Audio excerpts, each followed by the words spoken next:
Hello children, welcome back to the class. In today's video, we are going to discuss about two concepts of asexual reproduction. One is fragmentation, another one is regeneration. Let us enter into the concept. Fragmentation. How can we define fragmentation? Fragmentation is a type of asexual reproduction in which the parent body breaks into many fragments and each fragment has the potentiality to grow into an individual organism. So there will be a parent body. That parent body undergoes division and they divide into many fragments, and each fragment will develop into an entire organism.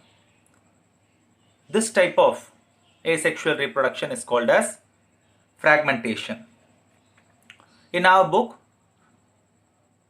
two organisms have been given as the examples for fragmentation. The first organism is sea anemone. Right? Sea anemone, it belongs to the phylum Cnidaria. In sea anemone, we can able to notice the fragmentation process. The fragmentation in sea anemone is referred as pedal laceration. Pedal means foot. Laceration means cutting or dissection. So, in sea anemone, what is happening? So, if you look at the image, so this is the mature sea anemone. As the sea anemone moves from one location to another location, either accidentally or due to any external environmental factors, it leaves a small portion, what is called as pedal disc. The basal portion of the sea anemone is called as pedal disc. You can able to see here.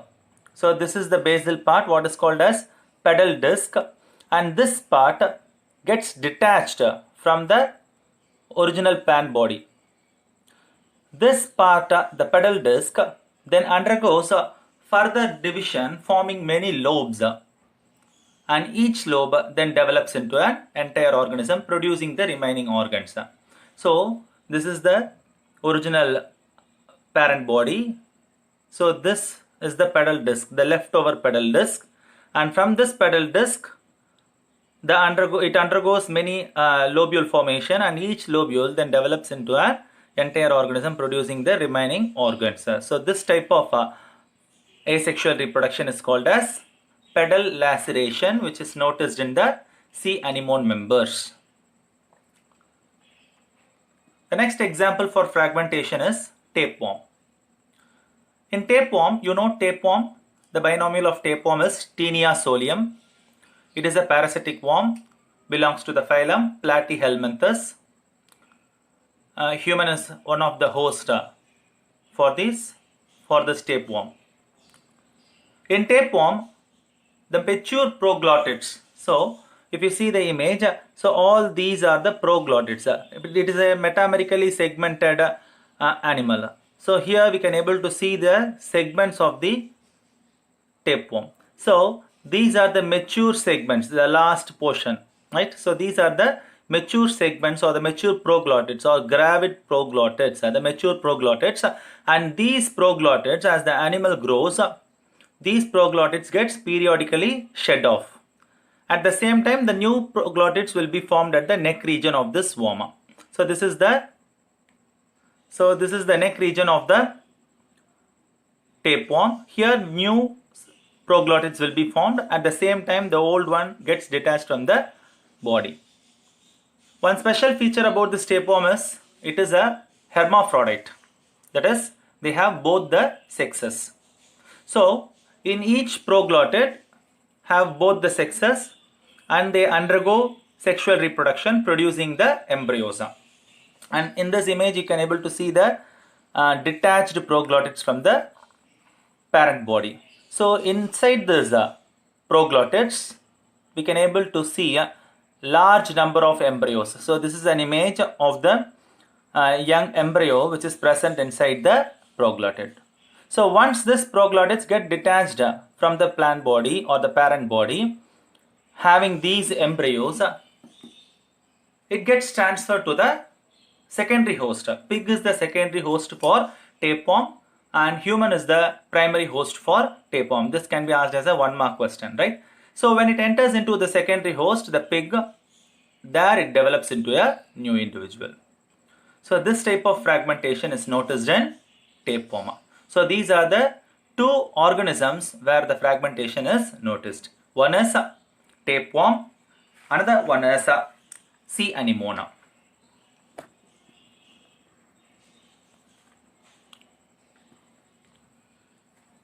Next type of asexual reproduction is regeneration. Regeneration refers to the regrowth of the injured region. Wherever the organ gets injured or the part of the organ gets injured, there occurs the regrowth in certain organisms. So that regrowth of the injured region is what we call it as regeneration, and this regeneration is first studied by Abraham Tremblay in Hydra in the year 1740. So there are two basic types of regeneration. One is said to be morphallaxis, another one is said to be epimorphosis. Morphallaxis and epimorphosis. These are the two different types of regeneration. Let us discuss one by one. So in morphallaxis, what happens? The entire parent body, if it is cut into many regions, each region has the ability to regrow the remaining part. See, from the image it can be cleared. So this is the hydra. The hydra has two regions, the aboral region. Aboral means the lower part, and the oral region, that is the mouth part, top part. So here accidentally there occurs a cut. So the hydra gets splits into two portions.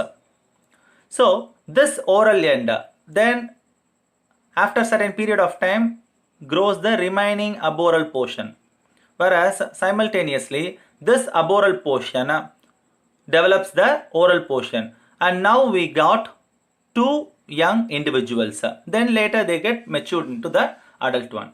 So this is how the regeneration of the entire body from the cut off fragments is what we call it as morphallaxis.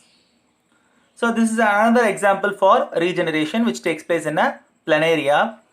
So which is very special in planaria, right? So this is the symbolic or the diagrammatic representation of the planaria worm. Here the planaria is cut into three segments, right? So the top, bottom and the middle portion, and each portion, see, so this is the head portion. The head portion develops the remaining lower portion of the body and grows into an adult one. Whereas this is the tail portion. The tail portion develops the remaining upper portion of the body and grows into an adult one. Even the middle part has the ability to regenerate both the head portion as well as the tail portion and develop into a new adult individual. So thus the fragments, the cut-off fragments can develop into an entire body. This type of regeneration is what we call it as morphallaxis. The next regeneration is epimorphosis. So in this type, the lost body part is replaced. Whatever the body part which is lost, that can be replaced, and this type of replacement is what we call it as epimorphosis. And here we have two types. One is reparative regeneration, another one is restorative regeneration. In reparative regeneration, only certain damaged tissues can be regenerated. The best example is liver tissues. So our liver tissue has the ability to regenerate and produce new cells once it gets damaged. Whereas another case of regeneration, in restorative regeneration, the cut off body parts can be regenerated. The best example is lizard. If the lizard cuts its tail, then a new tail will be growing for the lizard. The same way, arm of the starfish. So these are the examples for restorative regeneration. So children, in today's class we have discussed two concepts. One is fragmentation, another one is regeneration. And these are the possible questions that can be asked. Define apolysis. This can be asked as a 2-mark question. So the periodical shedding of the gravid proglottid from the mature tapeworm is called as apolysis. Then difference between morphollaxis and epimorphosis. Then difference between the reparative regeneration and restorative regeneration. All these can be asked as a 2-mark questions. So hope this session will be a useful one. Let us meet in the another episode. Thank you. Hello children, welcome back to the class. Today's topic is sexual reproduction. Let us discuss few concepts with regard to sexual reproduction. So far we have discussed about the asexual reproduction and its types. Now let us enter into the concept of sexual reproduction. What is sexual reproduction?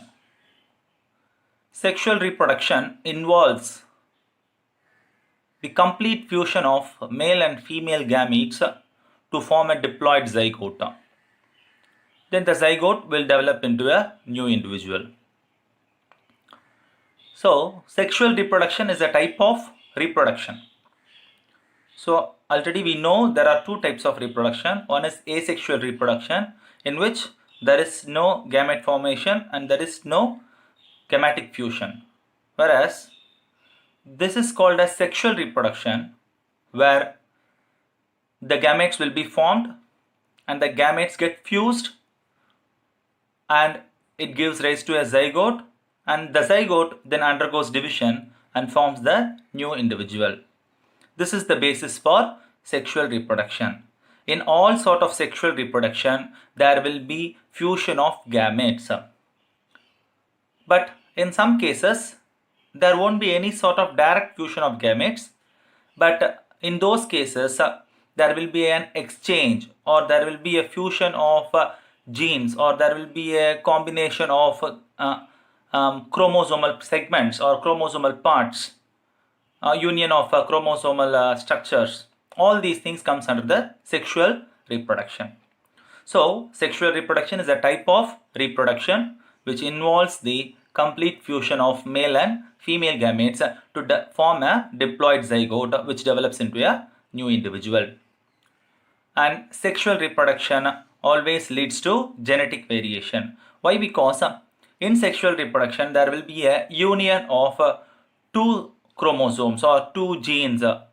Usually we call it as recombination of genes, because during the meiotic division of the gamete formation, there occurs the meiotic division. As a result, there will be a recombination of genes.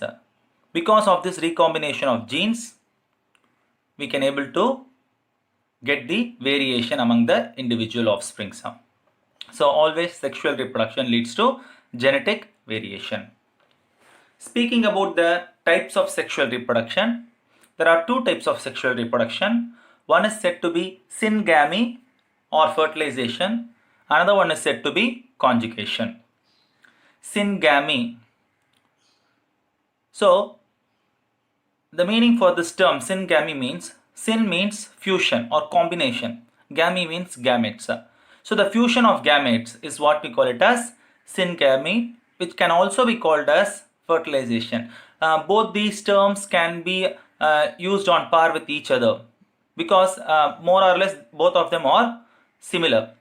Whereas we can say fertilization is the process of fusion of egg and sperma. Right? Next type of sexual reproduction is conjugation. And conjugation is a temporary union of gametes or the cells. It is seen in lower group of organisms.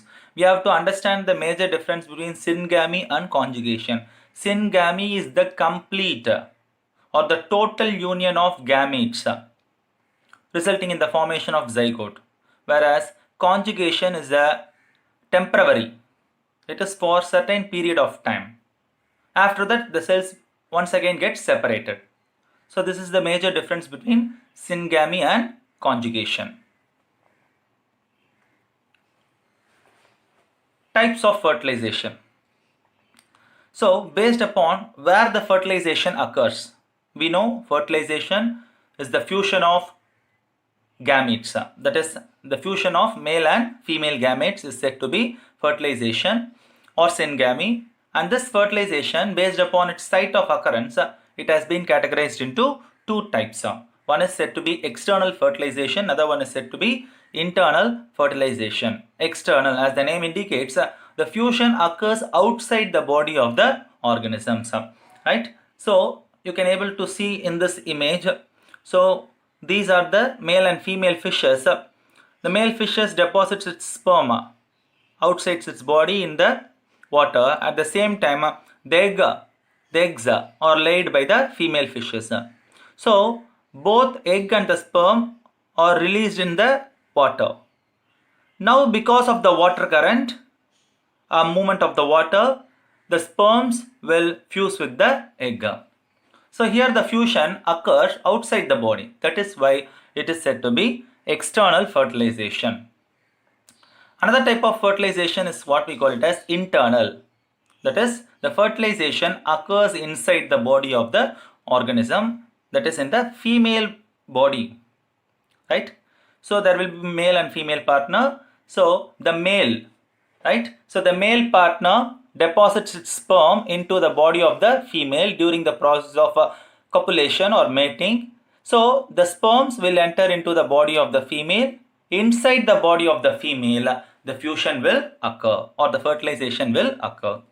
So here the fusion of the gametes occur inside the body of female organism. Hence it is called as internal fertilization. So based upon where the fertilization occurs, the fertilization can be classified into external fertilization and internal fertilization. External fertilization is usually seen in fishes, amphibians, whereas internal fertilization is seen in higher group of animals like vertebrates, insects. All these things show the internal fertilization. Next, types of syngamy. So there are various types of fusion based upon the morphology and the production of gametes.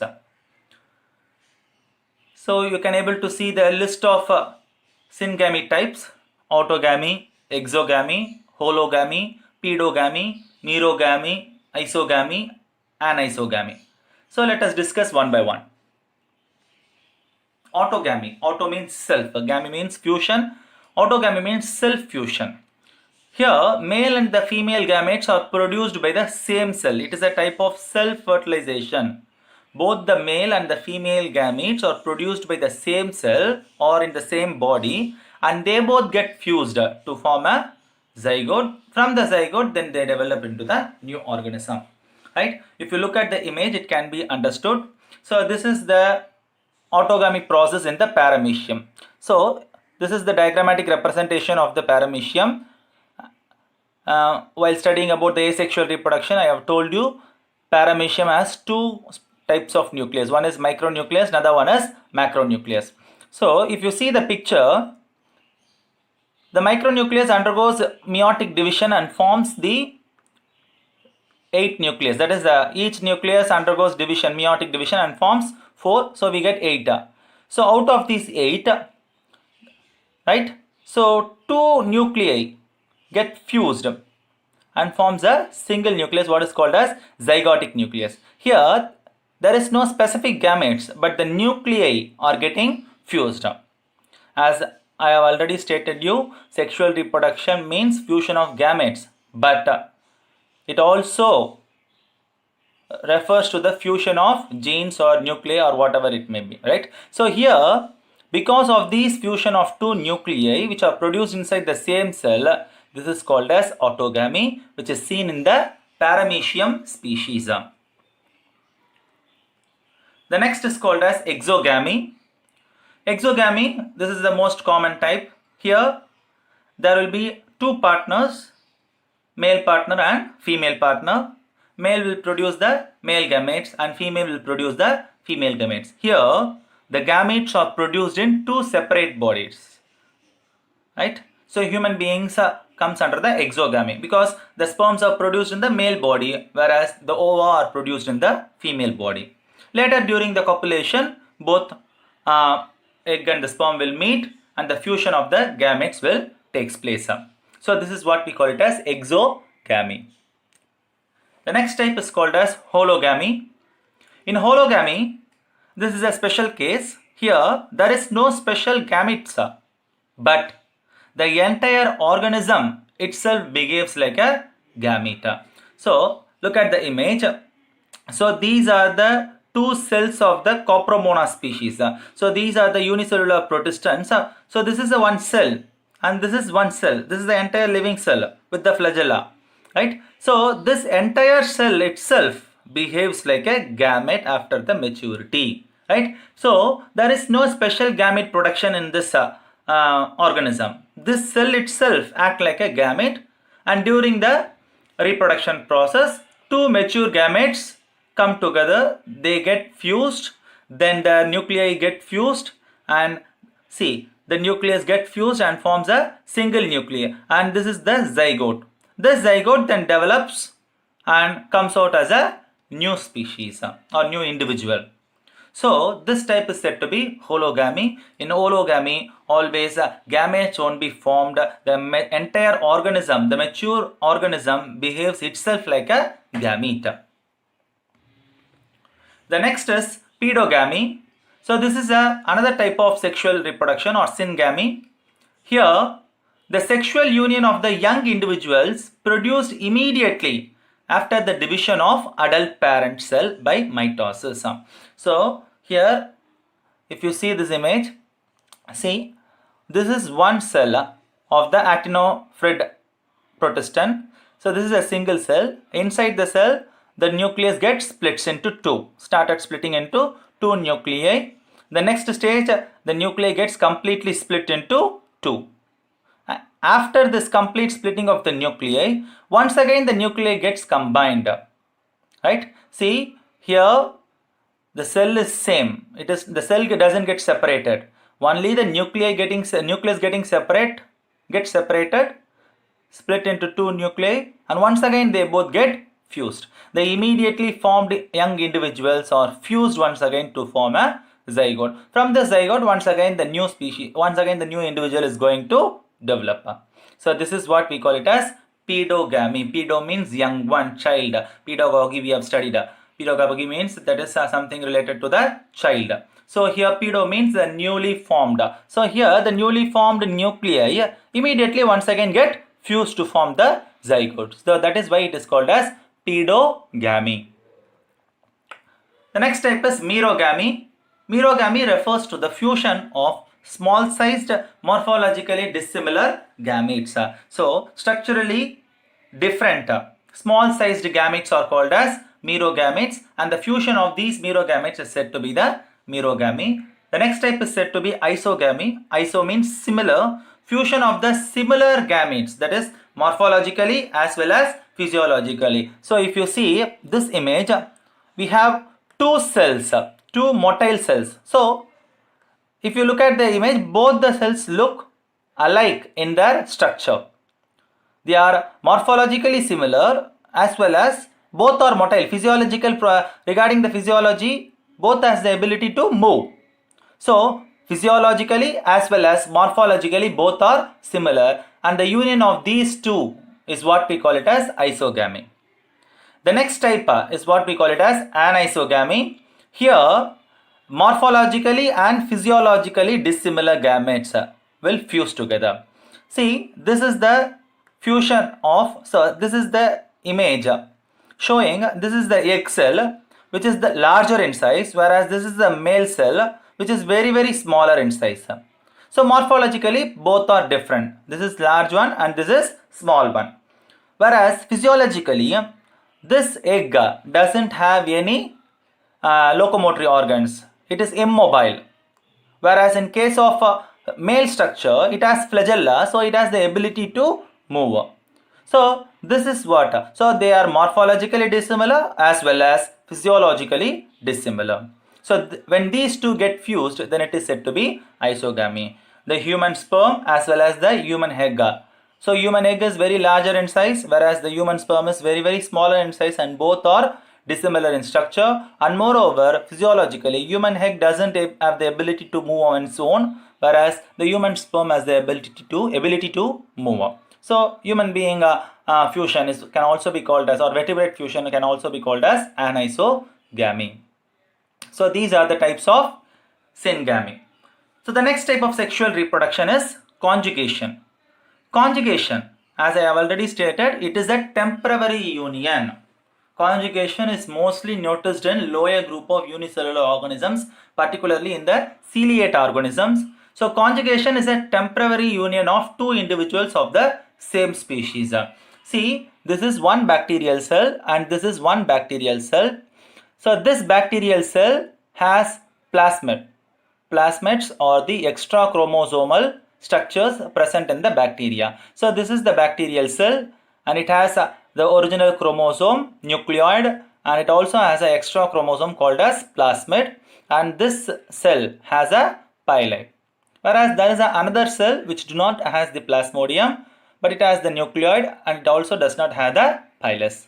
So these two cells, when coming in contact to each other, the pili will act as a bridge connecting the two cells, and through this sex pili, a portion of the plasmid is transferred from the donor to the recipient. After this process of transferring, I have told you transferring of nuclei is also considered as a sexual reproduction. Here, a portion of the plasmid is the extra chromosomal DNA. A portion of the DNA is transferred from one cell to another cell. After receiving this plasmid part, now this recipient cell gets converted into a new donor. It has the, now it gets the plasmid and also it produces the pili. So this is what we call it as conjugation. During conjugation, a small portion of nuclear material, see, the entire plasmid is not getting transferred. Only a small portion of the plasmid or the nuclear material is transferred from one cell to another cell. The one which is donating is called as donor, and the one which is receiving is called as recipient. After the conjugation gets over, the sex pili get disintegrated or removed, and both the cells get separated. So this is what we call it as conjugation. The next is phases of life. Phases. In all the living organism, there are three basic phases. The first phase is called as juvenile phase. The second phase is called as reproductive phase, and the final phase is called as senescent phase. These are the three basic phases that can be noticed in all the living organisms in this planet, right? So the first phase is called as juvenile phase. It is the period between the birth of the individual and up to its reproductive maturity, right? So that growth phase, right? So during the juvenile phase, the organism begins to grow and attains its reproductive maturity. That stage is what we call it as juvenile phase. And the second phase is called as reproductive phase. And in this phase, the organism starts to reproduce and goes on giving birth to new offspring, right? Till it ceases its reproductive capacity, it goes on producing its offspring. So that phase is called as reproductive phase, and during the reproductive phase, the organism begins to reproduce. The third phase is said to be the senescent phase, and it is the phase where the structure, the body parts and the functions of the body parts slowly gets disintegrated, and that phase is called as senescence. Senescence means aging phase. At the end of the aging phase, it leads to the death of the organism. So these are the three phases: juvenile phase, reproductive phase, and senescent phase. These are the three phases which can be noticed in all the living organisms. A small note. So in this slide, I have used the images of our former chief minister, and these images are used only for the educational purpose. There is no other intentional motivation, right? Next is classification of animals. So animals based on the breeding nature, on which period of the year, which time the organisms or the animals reproduce. Based on the breeding nature, animals are categorized into two types. One is seasonal breeders, another one is continuous breeders. Seasonal breeders, these are the organisms that breed or reproduce only during the specific period of the year. You can able to notice dogs usually breed during the December and January season. So only during that particular season, December and January season, they have the ability to reproduce. So those organisms are called as seasonal breeders. Whereas on the other hand, another type of breeders called as continuous breeders, where the organism has the ability to breed throughout the life cycle and throughout their sexual maturity. For example, human beings, once they have attained the sexual maturity, they goes on reproducing throughout the year and throughout their sexual maturity. So these are the two different types of breeders based on the breeding nature. So children, in today's concept, we have discussed about the meaning for the sexual reproduction and the types of sexual reproduction, what is external and internal fertilization. We have discussed about the different types of syngamy, then conjugation and different phases of life and breeding types. And these can be asked as the questions from the concept which I have taught you now. So define syngamy. And the third question, explain in detail about the various kinds of syngamy. This can be asked as a 5-mark question. Describe the phases of life cycle can be asked as a 3-mark question. All these are the 3-mark questions that can be asked from this concept. Hope this session will be a useful one. Let us meet in the next episode. Thank you. Hello children, welcome back to the class.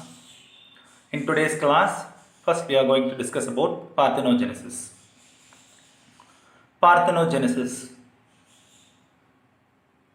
It's a Greek term.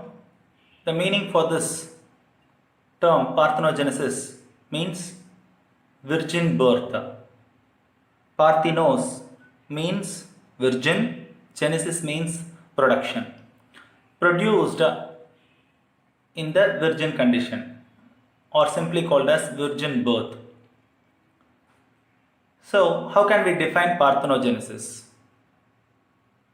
Parthenogenesis refers to the development of embryo from an unfertilized egg. You might be knowing about the concept of sexual reproduction. In the last class, we have discussed about the sexual reproduction. In a sexual reproduction, the male and the female gametes fuse together and results in the formation of zygote. Then the zygote develops into embryo and then to the new organism. Whereas in parthenogenesis, the embryo is formed without the act of fertilization. There is no fusion of male and female gametes. Here, the female gamete, that is the egg, without the act of fertilization, it has the ability to straight away convert into the embryonic form. And then the embryo then develops into a new individual. So, this is how the parthenogenesis occurs. That is, the development of embryo from an unfertilized egg is called as parthenogenesis. It is a type of asexual reproduction. There is no involvement of sperm fusion. Only the unfertilized egg get converted into an embryo. So this is what we call it as parthenogenesis, and this phenomenon was discovered first by Charles Bonnet in the year 1745. Speaking about the types of parthenogenesis, there are two types of parthenogenesis. One is natural parthenogenesis, another one is artificial parthenogenesis. Natural parthenogenesis. This is the type which occurs in nature. There are certain organisms where naturally the parthenogenesis occurs in its life cycle. It is not something influenced or induced. It occurs as a part of the life cycle. That is, it occurs naturally in the life cycle of an organism. Such a type of parthenogenesis that occurs naturally in the life of an organism is called as natural parthenogenesis. There are three types of natural parthenogenesis.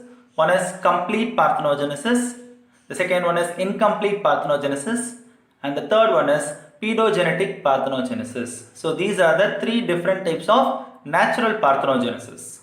Let us discuss one by one.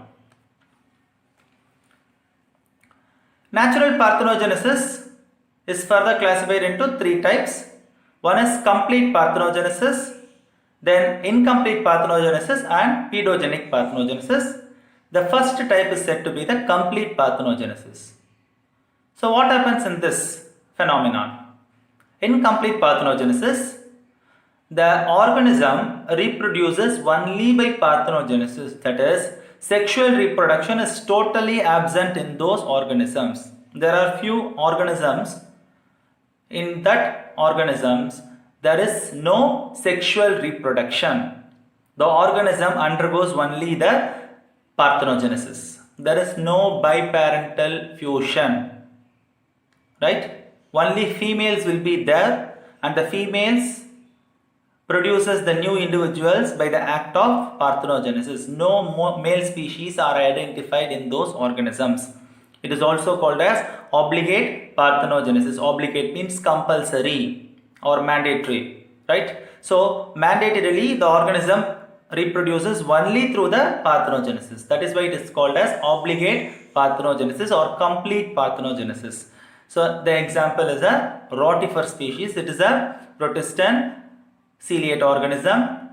So Deloid rotifer, this is the species. It is not given in your book, but this is a species where we can able to notice the complete parthenogenesis. So in complete parthenogenesis, the organism gives birth to the young one only by means of parthenogenesis, and the sexual reproduction is totally absent. Only females are present, no males. And the second type of natural parthenogenesis is incomplete parthenogenesis. In these organisms, both sexual reproduction as well as parthenogenesis both will occur. Both the phases we can able to notice in those organisms. At one specific point there occurs the sexual reproduction, whereas on the other hand also occurs the parthenogenesis. Both phenomena will take place in certain organisms. So those organisms which show these type of dual reproduction is called as incomplete parthenogenesis or partial parthenogenesis. The best example is honeybees, right? If you look at the image, so this is the queen bee, right? You know, honeybees are the social insects. They live in groups or colonies. So this is the queen bee. Only one queen bee will be there in a bee comb. So this queen bee, after mating with the male, right? So those eggs which are fertilized by the males get diploid in condition, and these eggs either get converted into worker bees. Worker bees are always female, and one of the female offspring will get converted into a queen bee. So always the fertilized egg is converted into females, either queen or worker. Whereas on the other hand, the unfertilized eggs which are haploid in condition will straight away by the means of parthenogenesis convert into a male one, which is called as drone. Here we can able to notice, so the production of females is by normal sexual reproduction, whereas the production of males is purely by parthenogenesis. Thus, both sexual reproduction as well as parthenogenesis is noticed in honeybees. So, this type of parthenogenesis is what we call it as incomplete parthenogenesis. The third type of natural parthenogenesis is pedogenetic parthenogenesis, right? So, pedogenetic means young, right? So, the parthenogenesis that occurs in the larval stage is called as pedogenetic parthenogenesis, or simply called as pedogenesis. Right? So pedogenesis means the parthenogenesis that occurs in the larva condition. Right? So here the parthenogenesis occurs in the larva. The larval stages undergo the process of parthenogenesis without performing the sexual reproduction. So this type of parthenogenesis is called as pedogenesis or pedogenetic parthenogenesis. So the best example which was given in our book is liver fluke. So this is the life cycle of the liver fluke hepatica, right? So here if you can able to see the miracidium larva, this miracidium larva, one of the stage after getting entered into the host, the secondary host snail, it gets converted into sporocyst larva, and this sporocyst larva undergoes pedogenic parthenogenesis and get converted into redia larva. Here the sporocyst larva undergoes parthenogenesis and forms redia larva, right? So likewise the redia larva undergoes parthenogenesis and forms cercaria larva. So here the parthenogenesis occurs in the larval stages. That is why we call it as pedogenetic parthenogenesis or pedogenesis. So these are the three different types of natural parthenogenesis. The next parthenogenesis is artificial parthenogenesis. So in artificial parthenogenesis, the unfertilized egg, either by chemical induction or physical induction, they are induced to develop into an embryo. It doesn't occur by nature, but artificially by means of lowering the temperature or UV radiations or applying certain chemicals like chloroform or sucrose, whatever it may be, right? There are certain chemicals to induce the parthenogeny. So by using those chemicals or physical factors, the haploid eggs, unfertilized haploid eggs are induced to perform the parthenogenesis phenomenon, and from that egg the organism is developed. Such a type of parthenogenesis which is induced artificially, it is said to be the artificial parthenogenesis. In all the artificial parthenogenesis, in all the organisms undergoing artificial parthenogenesis, there won't be any natural parthenogenesis, but artificially we are performing the parthenogenesis by inducing through physical or chemical factors. So the next concept is classification of animals based on the site of embryonic development, and this is the last part of this first lesson, reproduction in organisms and zoology, right? So here it describes about the three different groups of animals based on the site of embryonic development. The first group of animal is said to be the oviparous, the second group is said to be viviparous, and the final group is said to be ovoviviparous. Oviparous means those are organisms that produces eggs and that lays the eggs. Egg laying animals are called as oviparous animals, right? There are a lot of egg laying animals, fishes, birds, reptiles, all comes under the oviparous animals. Here the embryo develops inside the egg. There is no direct connection between the mother and the egg or the embryo. So the embryo develops by utilizing the nourishment from the yolk which is present inside the egg. So that is how there is no direct contact between the mother's body and the developing embryo. Such a type of interaction or such animals are called as oviparous animals or egg laying animals. Another group of animal is called as viviparous animal. So in viviparous animals, the embryo develops inside the mother's womb, inside the body of the mother, and there is an intimate connection between the embryo as well as with the mother's body, right? The embryo gets all its nourishment and energy from the mother's body through the placenta. So this type of interaction is seen in viviparous. So here in viviparous, the embryo develops inside the mother's body, and there is a connection between the mother's body and the developing embryo through the placenta. The last type is called as ovoviviparous animals. In ovovivipary condition, the embryo develops inside the egg, and the egg does not come out of the body. It will remain inside the mother's body, and inside the mother's body itself the egg begins to develop into embryo, and then the young ones develop inside the egg, but all the time the egg will remain inside the body of the mother, but it won't be in direct contact with the mother's body. The embryo gets its nourishment from the yolk only, not straight away from the mother.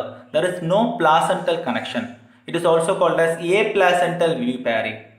Ovoviviparous condition is also called as aplacental vivipary. That is, there is no placental connection between the mother's body and the developing embryo. Even though the embryo lies inside the mother's body, there is no direct connection between the mother's body and the embryo. That is why it is called as aplacental vivipary. So in ovovivipary condition, the embryo develops inside the egg, but the egg will remain inside the body of the mother. After full development, the egg detaches and the young one will come out of the mother's body. This is what we call it as ovoviviparous animal. These are the three different types of animals based on the site of embryonic development.